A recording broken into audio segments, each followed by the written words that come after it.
my name is Pazuru, and welcome to my channel where I investigate anything spooky, mysterious, cryptic, or morbid. Today on the channel, we'll be looking into the Jersey Devil, but before we get into all the little details, please like and subscribe. It's free, it takes 2 seconds, and you can always unsubscribe if you want to later. The rain pattered on the roof of the house as the occasional scream was let out from a room not too far, mimicking the thunder that rumbled outside in the darkness. You had come to the house as your friend, Deborah Leeds, was in labor and giving birth to a 13th child. You peered at the others around you, all friends who had come for the birth of the Leeds family's newest addition. They all stood silently. They couldn't be bothered to even let out a whisper among them, pensiveness written all over their face. A flash of lightning outside the house took your attention away from your worry for your friend before you heard her let out an agonizing scream yet again.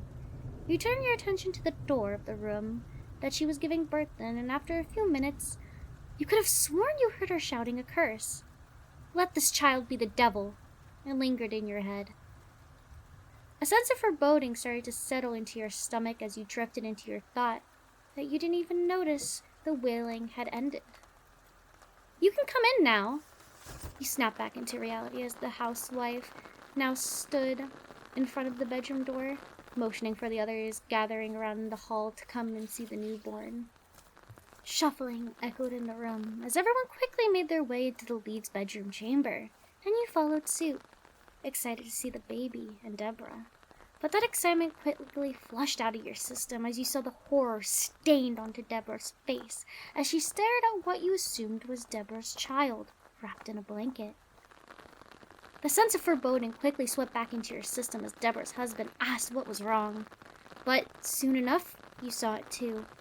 The horns on top of the child's head growing more and more as the seconds went by. Now frozen in shock, you watch in horror as the child shifted into something. Sharp claws started to protrude from its small hands, and its skin started to disappear under the mounds of black fur growing rapidly. Its face began to morph, lengthening like that of a horse, and bat-like wings took shape around what used to be the baby's shoulder blade. And it grew, and grew, and grew, taking up the majority of the room. You could now see that what should have been baby's feet were now the hooves of a donkey. Your heart was racing into your throat as the creature grew a forked tail. The room erupted in chaos, and many tried to run out from the house, but you stayed still, your eyes locked at the creature. No, the devil that stood before you, taking in every detail of it. And the last thing that you ever saw were red, glowing eyes. The Jersey Devil, also known as the Leeds Devil, is a cryptid from Pines Barren, New Jersey that dates back to the 18th century.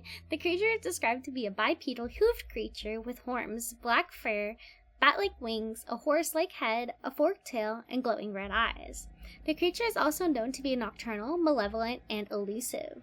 Some even say that it can breathe fire or poisonous water. Farmers claim that the Jersey Devil has killed their animals, and on top of that has the power to make their crops fail. The Jersey Devil is also said to be an omen of tragedy, as the creature has been cited before the American Revolution and the Civil War. The most popular explanation of the Jersey Devil is Mother Leeds. Mother Leeds is believed to be a woman named Deborah Leeds, who was the mistress of a British soldier and was suspected of being a witch. Mother Leeds had already had 12 children and had found out she was pregnant again. It is said that she went into labor with this 13th child in 1735, and during childbirth, Mother Leeds would curse the child by exclaiming, "May this one be the devil." It is believed that the baby was born a normal human baby, but when the midwife handed the baby to Mother Leeds, it had transformed into a devil-like creature. This creature reportedly killed everyone in the house but left its parents alone before flying up the chimney and into the woods, where people believe that the creature still terrorizes people to this day.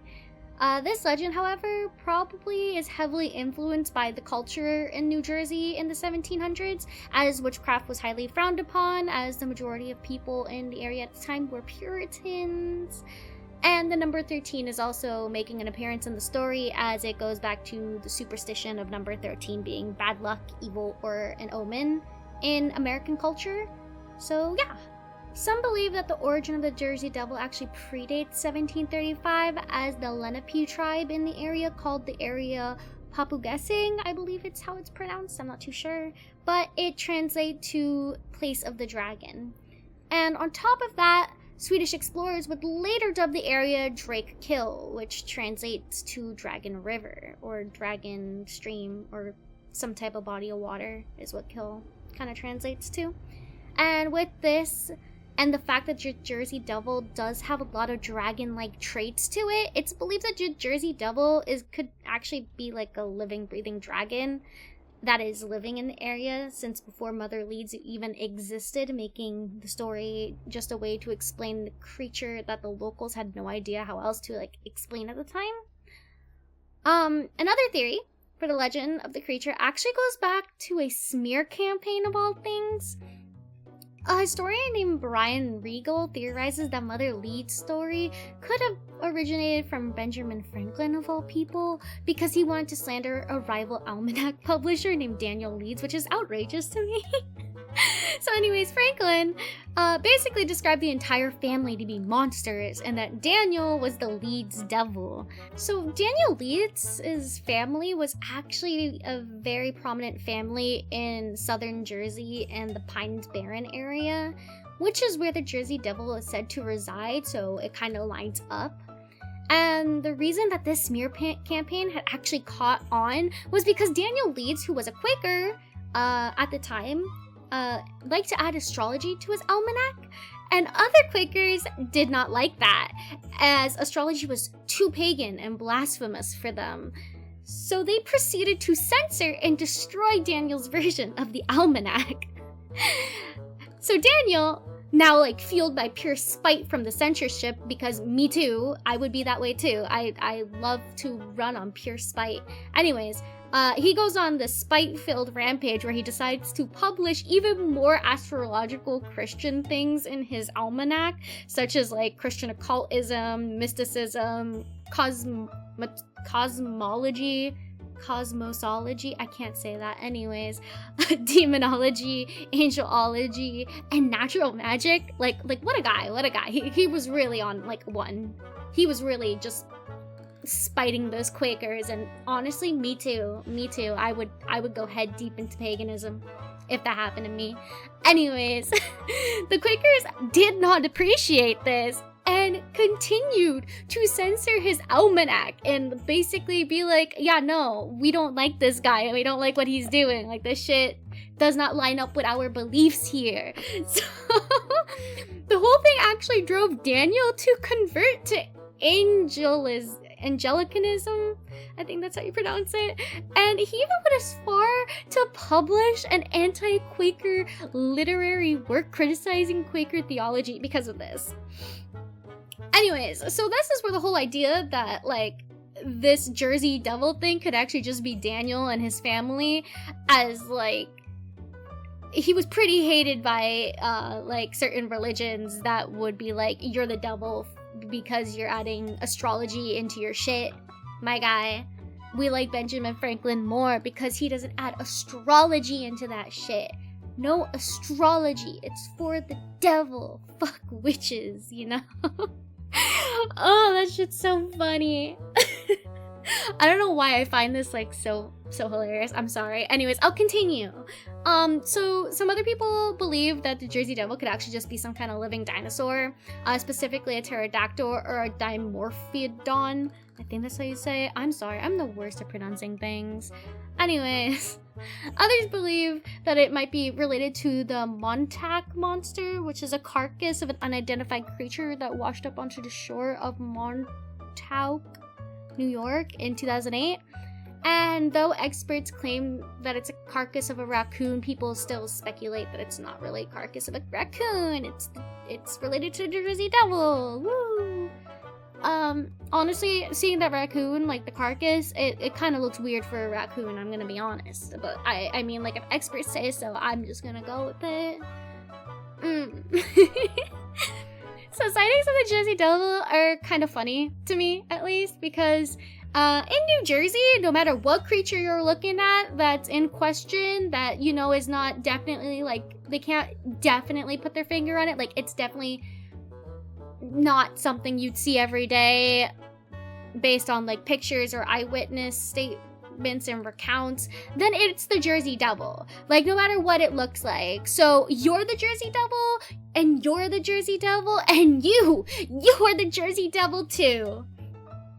But going back to the actual Jersey Devil reports, the earliest ones I could find were some from the 19th century. Like a man named Commodore Stephen Descartes, whatever, was testing cannonballs when he saw what is believed to be the Jersey Devil flying by, and he turned his cannon to the creature and fired, hitting its wing, but it flew away like nothing happened. It was just like, cannonball to the wing, can't stop me, bitch. I don't know why I find stories of the Jersey Devil so outrageous. Like, this entire thing's just super funny to me.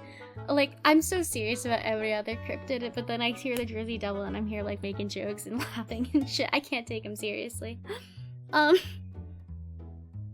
The next sighting comes from the older brother of Napoleon Bonaparte, Joseph Bonaparte, who is said to have witnessed the Jersey Devil while hunting on his Borton Town estate in 1820.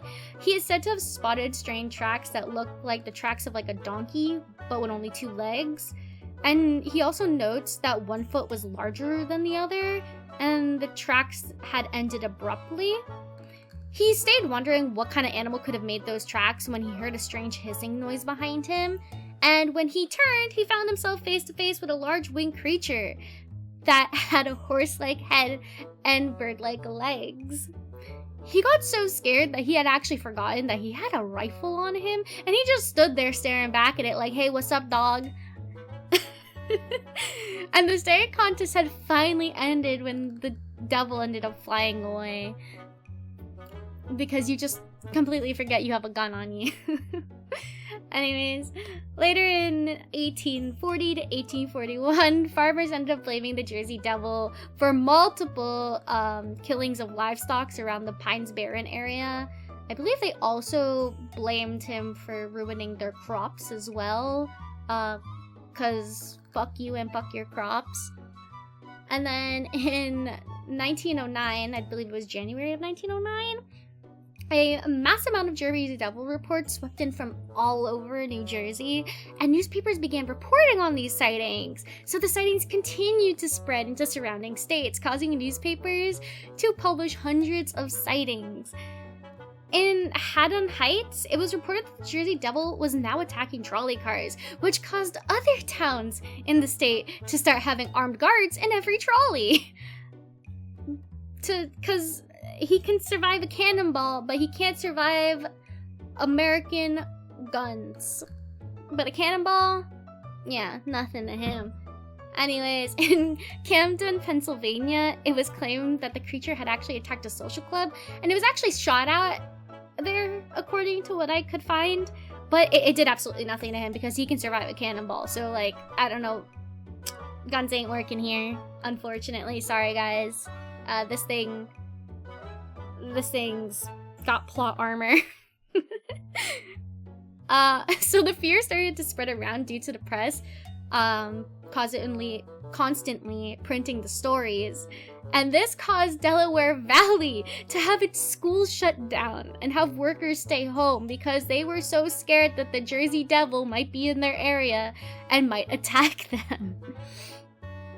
It's even said that through all this fuss that the Philadelphia Zoo posted a $10,000 reward for anyone who could capture the creature, which ended up causing a lot of hoaxes to start. So among these hundreds of sightings that we're seeing, there was a bunch of hoaxes added into them, which is just a lot, you know?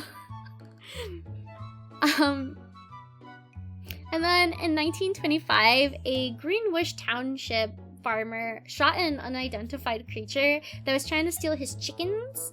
And he took a picture of the creature's corpse, and it showed it to had about like 100 people. But not one of them could like tell him what the creature was, so they believe it was the Jersey Devil. But the thing is, like, if the Jersey Devil survived so many gunshots before and a cannonball, like, I highly doubt that you killed him with whatever gun you shot him with. I'm sorry, I don't believe a farmer was the one that finally took him down with a gun. I'm sorry. So on July 27, 1937, an unknown creature with red eyes was spotted by locals in Downingtown, Pennsylvania, and it was compared to the Jersey Devil by a Pennsylvania Bulletin reporter on the 28th. And a group of boys from Gibbstown, New Jersey, claimed to have seen the monster in 1957, or at least a monster that looked a lot like the Jersey Devil. Not confirmed either way, but there it is. There was also claims of a corpse matching the Jersey Devil's description circling around in 1957. So this would be like the second corpse they have of the Jersey Devil floating around out here. So there might be multiple Jersey Devils, according to this. Which would, going back to the dragon theory, would actually make sense if there were multiple, because, you know, that's how reproduction works. There has to be multiple. And then, finally, tracks and noises heard in Mays Landing were said to have been from the Jersey Devil in 1960, and later that year, some merchants offered another $10,000 reward for whoever could capture the creature, as they claimed they wanted to make a zoo for it. Which, I mean, if this thing's impenetrable to guns and a cannonball and a bunch of other things, I don't think you're capturing it. I mean, it would take a lot of firepower, or for it to be hungry enough to try to steal your chickens, that it's like in a weakened state, and that you can finally like shoot that thing. I don't know. Because a lot of these reports contradict so much in like what the Jersey Devil's able to do. It just like bothers me low-key. I don't know. I'm kind of a skeptic on this one, gonna be honest. I think that's why I'm laughing so much. So anyway, skeptics claim that any sighting of the Jersey Devil is probably a misidentified wildlife creature, such as a large bird or maybe a deformed horse.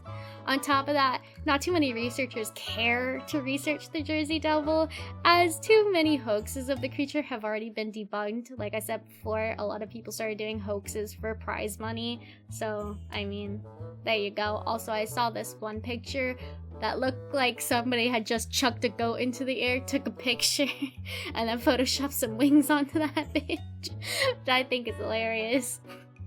I don't know why I sat there laughing at that goat for like 2 hours. It was so bad. I don't understand how this happens. Anyways.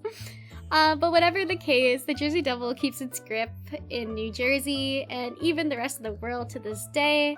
You can even see it in the fact that the New Jersey hockey team is named after the legendary creature, and on top of that, shows like the X-Files, documentaries, and even video games keep the legend fresh in people's minds today.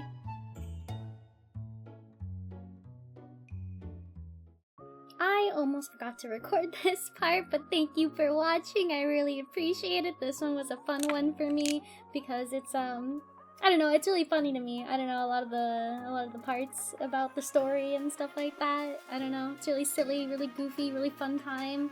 Love the Skamir campaign idea that came with it. 10 out of 10, good storytelling.